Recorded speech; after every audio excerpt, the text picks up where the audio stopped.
আজ আমি আপনাদের সঙ্গে সজনে ডাঁটার একটি দুর্দান্ত স্বাদের তরকারির রেসিপি শেয়ার করছি।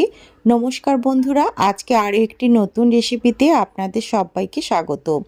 সজনে ডাঁটার এই রেসিপি তৈরি করার জন্য আমি দুটো বড় সাইজের সজনের ডাঁটাকে ভালো করে ছাড়িয়ে নিয়েছি, দুটো কাঁচা লঙ্কা নিয়েছি, একটা বড় সাইজের আলু লম্বা করে কেটে নিয়েছি, একটা টমেটো, এক মুঠি পরিমাণ কড়াইশুঁটি আর নিয়েছি কিছুটা বেগুন।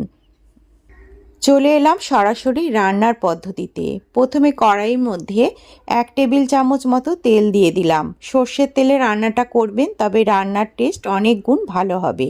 তেলটাকে ভালো করে গরম করে নিয়ে এর মধ্যে দিয়ে দিচ্ছি 1 মুঠি মটর ডালের বড়ি। বড়িটাকে বেশ লাল করে ভেজে নিচ্ছি। এখানে আমি ছোট বড়ি ব্যবহার করেছি, আপনারা চাইলে অন্য ডালের বড়ি বা বড়ির সাইজটা একটু বড় ধরনেরও ব্যবহার করতে পারেন। বড়ি ভেজে নেওয়ার পর বড়িগুলোকে তুলে নিলাম। তারপর কড়াইয়ের মধ্যে আরও 1 থেকে 1.5 টেবিল চামচ মতো সর্ষের তেল দিয়ে দিলাম।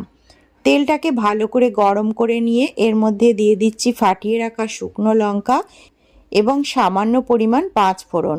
ফোড়নগুলো ভাজা হয়ে যাওয়ার পর এর মধ্যে দিয়ে দিচ্ছি কেটে রাখা আলুটাকে তেলের সঙ্গে বেশ ভালো করে মিশিয়ে দিচ্ছি এবং আলুটাকে ভালো করে ভেজে নেব। তার জন্য গ্যাসের ফ্লেমটাকে লো করে দিয়ে ঢাকা দিয়ে মিনিট 2 মতো আলুটাকে ভেজে নিলাম। ঢাকা খুলে নিলাম। এখন দেখুন আলু প্রায় 50% মতো ভাজা হয়ে গেছে।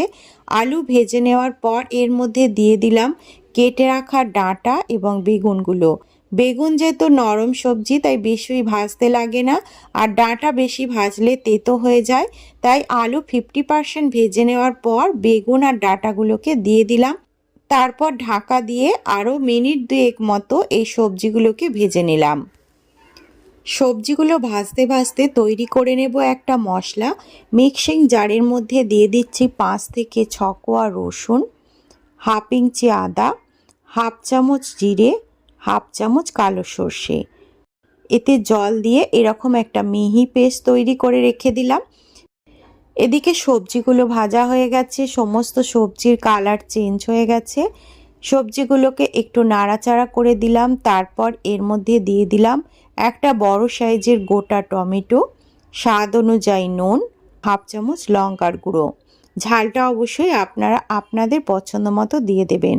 হাফ চামচ হলুদ গুঁড়ো। তারপর তৈরি করে রাখা মশলাটাকে এর মধ্যে ঢেলে দিলাম, দিয়ে সমস্ত মশলাকে সবজির সঙ্গে ভালো করে মিশিয়ে দিলাম। আজকের রেসিপি ভালো লাগলে অনুরোধ রইল চ্যানেলটিকে সাবস্ক্রাইব করে ভিডিওটিতে একটি লাইক করার জন্য।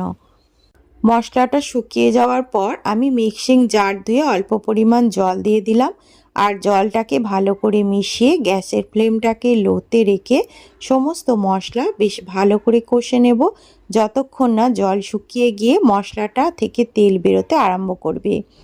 মিনিট 2-3 সময় ধরে নাড়াচাড়া করে মশলাটাকে কষে নিয়েছি। এখন ঢাকা খুলে নিলাম। দেখুন মশলা খুব সুন্দরভাবে কষা হয়ে গেছে আর তরকারির কালারটাও খুব সুন্দর এসেছে। এই পর্যায়ে আমি এর মধ্যে দিয়ে দিচ্ছি 1 মুঠি পরিমাণ কড়াইশুঁটিটাকে দিয়ে ভালো করে নাড়াচাড়া করে তারপর এর মধ্যে দিয়ে দিচ্ছি গরম জল, আর জলটাকে বেশ ভালো করে মিশিয়ে দেব। জলের পরিমাণটা এমন দিতে হবে যাতে সবজিগুলো বেশ ভালো করে ডুবে যায়।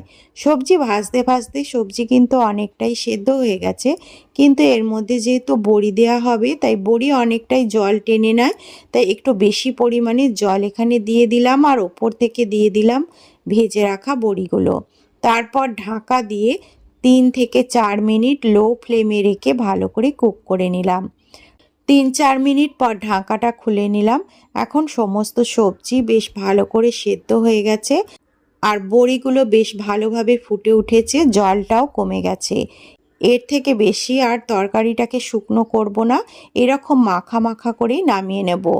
আর নামাবার সময় এর মধ্যে দিয়ে দিচ্ছি বেশ কিছুটা পরিমাণ ধনেপাতা কুচিটা দিয়ে নাড়াচাড়া করে তরকারিটা নামিয়ে নিলেই আজকের রেসিপি কমপ্লিট হয়ে যাবে। রেসিপি কেমন লাগলো অবশ্যই জানাবেন।